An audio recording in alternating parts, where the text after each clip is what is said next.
Susan Ledyard, 50 years old, a teacher, one of four siblings and a wife, was found dead in the river just miles from her home, a home she left intentionally, according to police at 3 in the morning, but nobody knows why. Her death was caused by blunt force trauma and drowning. Susan at the time was married to a man named Ben Ledyard, a single father of two, who had been a longtime family friend, and their love was immediate when they met. It was one of those whirlwind romances that elevated quickly. Ben was known to the family, and already the two had the luxury of perfect timing in life when they connected romantically. In the summer of 2019, the Morrissey family took what would be their last yearly vacation together. Her sister Missy tells me about those very last moments. She told a friend at school, a teacher, that if you wanted to know the real her, it was with her family in Stone Harbor. It was wonderful. So Susan came home Saturday, and then she died that Tuesday morning. That's when a construction worker found her body in the river around 7:39 a.m., a short distance from her home.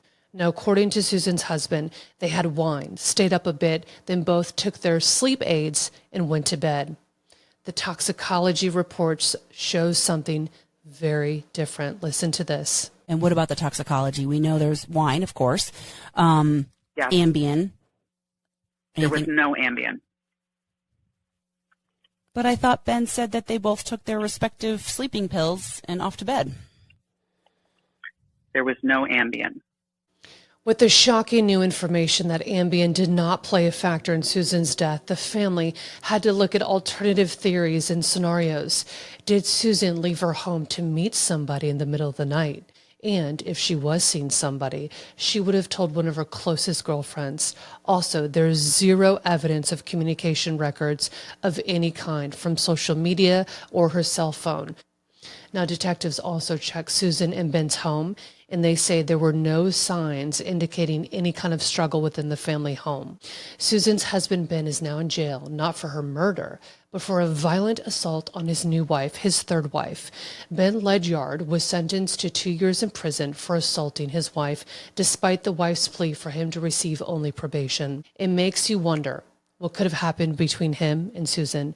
Ben did say they were drinking that night, and he admitted in court to an alcohol-fueled attack on his current wife. What happened that night for Susan to just up and leave at 3 o'clock in the morning? There is a key piece of evidence. More on that in part 3, the final part to this series.